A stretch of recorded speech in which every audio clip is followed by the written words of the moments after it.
I'm DT Grant, and this is the Practice Podcast, where we dive deep into the hidden world of healers.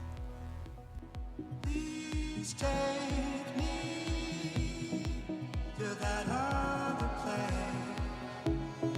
You make me feel in another way. In today's podcast, I'll be interviewing a Native American or Choctaw seer, psychic, and healer. Now, welcome to Bears.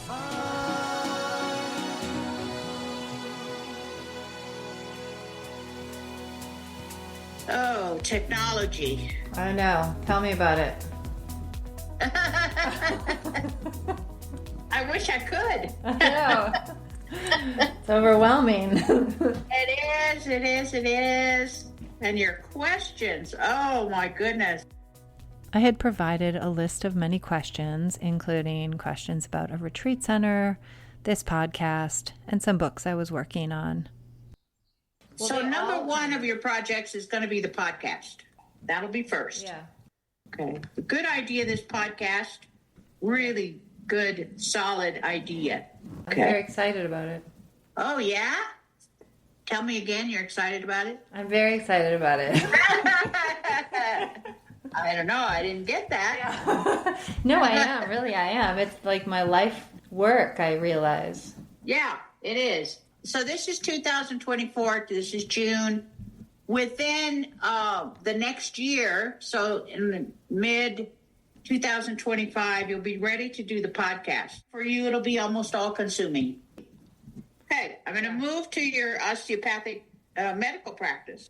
I don't like that you're burning out. You're such a good doctor. Thanks. I think if you center your spiritual practice, you're going to find that the right patients are going to come to you. And if you do your spiritual practice, and what do you do for your spiritual practice? Nothing. Oh. I should. Oh. Well, the problem is, and it's not really a problem, it might not be the right word, you have so much brain activity, so busy, and you're creative, and you have so many ideas. Meditation would be good.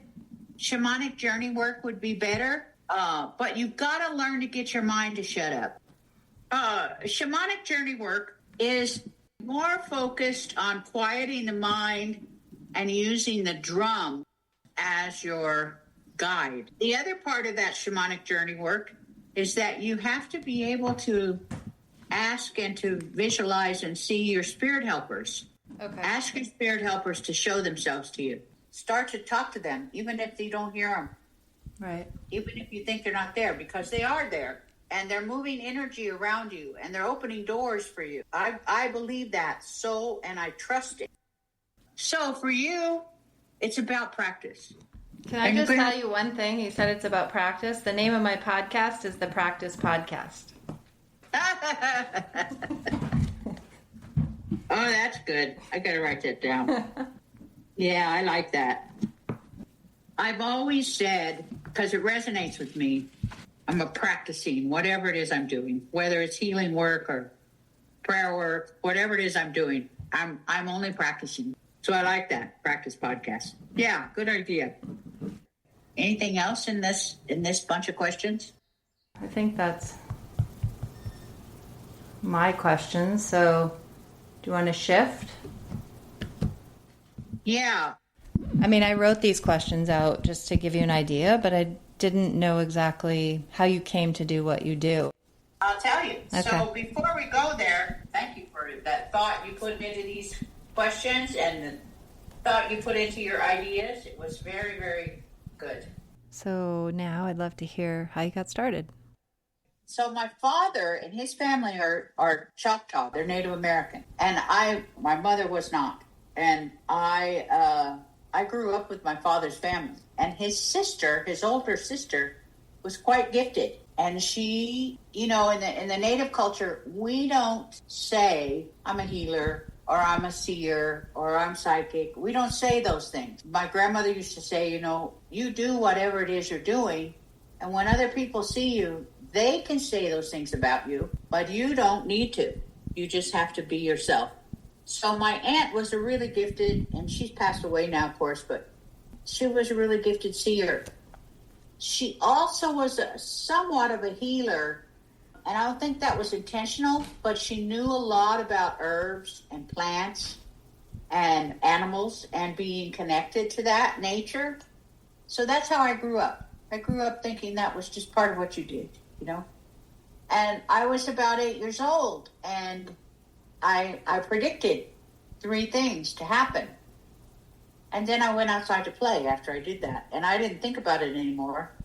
And one of them was a tornado, and that a baby was going to be born about 12 noon on Sunday in the beauty shop, the tornado. And then that the woman who lived next door was going to pass away in her sleep on Tuesday.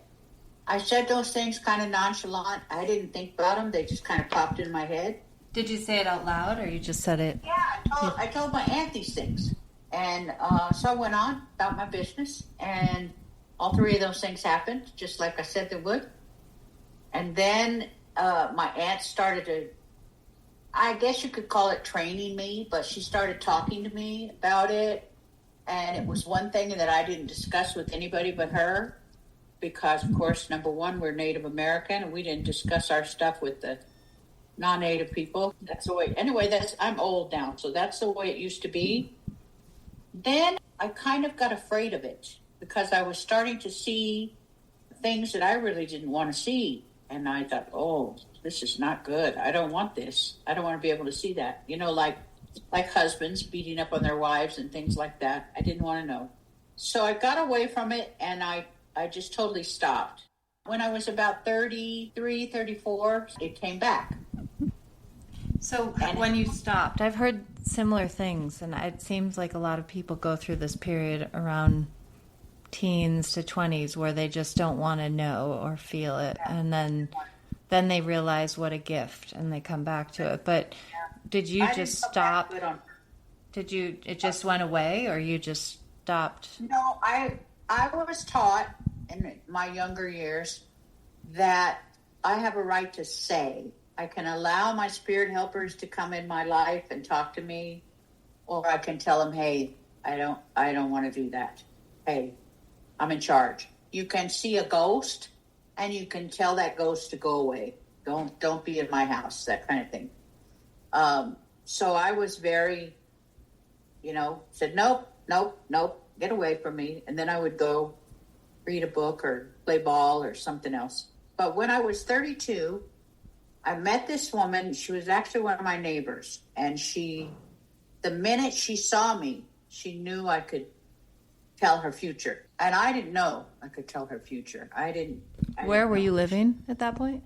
At the time I was living in Monterey Park, Southern California. So she started to ask me some questions, and I just said them out loud, the answers, and it was what she predicted, that I could do that. And so then she started to come and talk to me at least once a week. And the gift just came back, and I got better and better at it. I didn't really hang my shingle or talk to anybody else about it. I would just talk to her when she would ask me. When did you connect with this to be able to do this kind of work? I was 42. Okay. When I was 42, I started to work with a lot of people, and I would do it in a circle. Like I'd have 10, 15, sometimes 20 people sit in a circle, and I would go around and tell them something about themselves that I shouldn't know because I didn't know them. That's where I grew. It grew from there.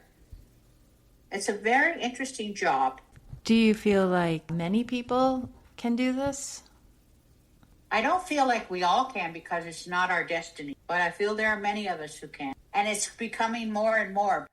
We're moving into this new idea of who we are. We're creating a future of what human beings could look like. So I think intuition, we all got intuition. Mm-hmm. We all can do that, I think.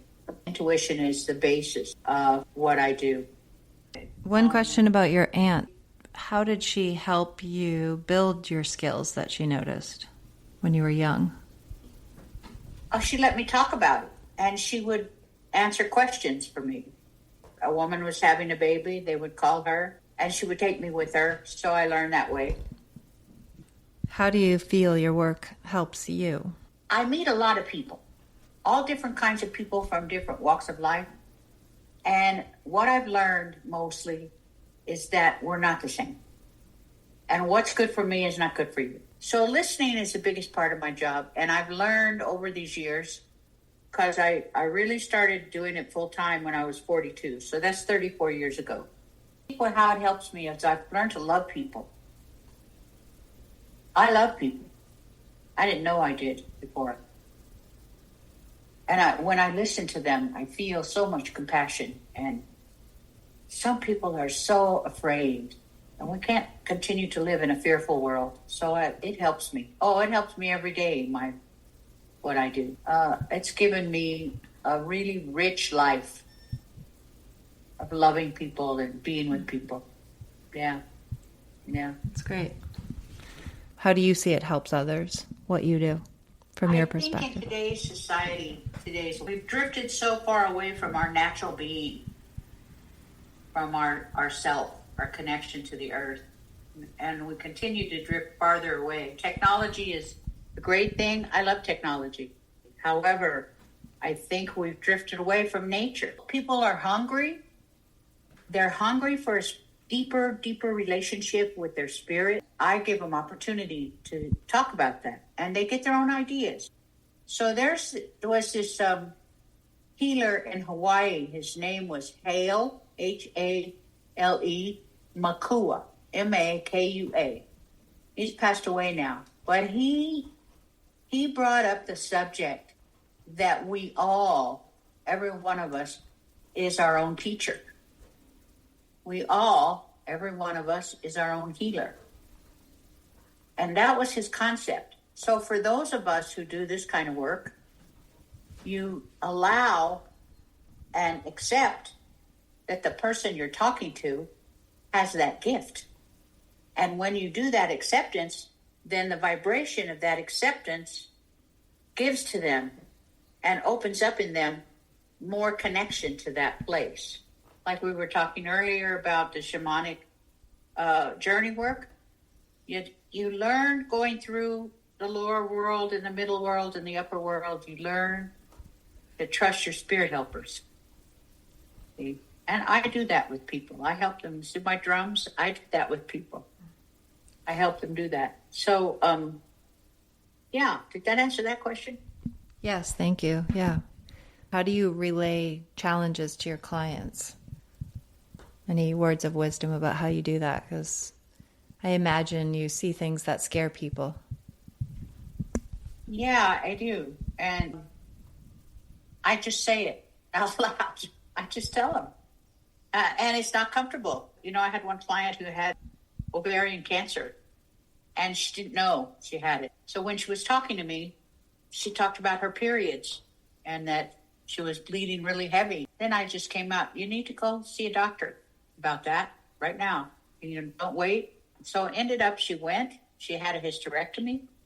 So when I see it, I say it.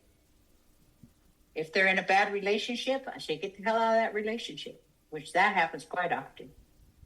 Do they listen? Sometimes they do. And sometimes they come back years later and said, what you told me happened. No, I should have listened to you.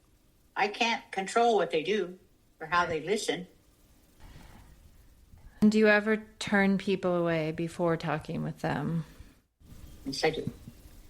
And I often refer people to someone else because I just know when it doesn't fit. Mm-hmm. And sometimes I have to talk to them. I have to see them first. Right. But sometimes I know when they call me, right when I hear their voice on the phone or get a text from them, I go, no, can't do that one. Right. Because we don't all fit together, Right. I mean, for many reasons, just might not be what you offer might not work for them or whatever it is. Yeah. So one of my questions here, I believe what you do is healing for others. Do you agree? And how do you say your work is healing? We kind of talked about that, but do you want to add something? I believe it is healing. And it's a big picture. It's not just healing the person I'm talking to, but then it vibrates out into their families, into their neighbors, because the vibration of what I'm putting out there, the love, the listening, everybody needs to be heard. That vibration is very needed in today's world. And I'm just one person. Can't take on the whole world, but I can take on one person at a time and do that healing work. I think that does it, that vibration. I don't think everybody has to be a native person or a shaman. It's interesting because I've talked to some people where we'll talk about a certain scenario that I'm struggling with, and within like a day or two, that person will present to me or come up, like a conversation will come up where what I've been wanting to resolve is presented to me all of a sudden. And it's this one person I talked to a lot in the last 2 years, and every single time after we speak, I'm confronted with the thing that I need to deal with that I talked to him about. So I imagine the same thing happens. What you're saying is like the world around these people, things are resolved or worked out in some way. Isn't that incredible? Yeah. I love that. Yeah. And I think the last question was just, is there anything that you want to add that you feel is important that I haven't asked? Well, I noticed in your original question, and I noticed this in a lot of women, trust. You know, when I listen and hear a spiritual guide, some people call them angels. I tend to call them guides. I sometimes refer them as my ancestors. And I can see them or hear them. Mostly I hear them. Sometimes I see them. Sometimes in the ghost realms, in the ghost world, there are negative ghosts. There are people who try to hurt you. So I can differentiate between the good and the bad in that world. It's very easy to see the good and the bad. You know, when you're traveling in a shamanic journey, when you go to the underworld, you're going to run into some people or beings. They're not actually human. Beings that are negative. And you need to know how to differentiate. I spend a lot of time in prayer. So my spiritual practice is a couple hours every morning and usually about an hour in the evening. And that takes dedication and determination. So any person who is interested in following this pathway, do it. But pay attention and step into your own power. I think it's real important that we all trust ourselves, number one. So thank you so much. Oh, you're welcome so much. It was wonderful to see you. Yeah, you too. Now I'd love to thank Two Bears for joining us today on this interview and for her openness and honesty and for making time to go through my questions.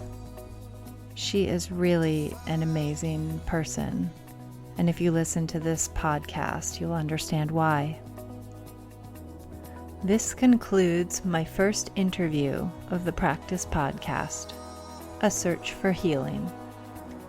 Music for this podcast is by the band Modera Cayenne. If you'd like to learn more about this quest for healing, check out www.thepractice-podcast.com and follow me on the Practice Podcast. This is DT Grant, wishing you a magical and inspiring journey towards health. Thanks for listening.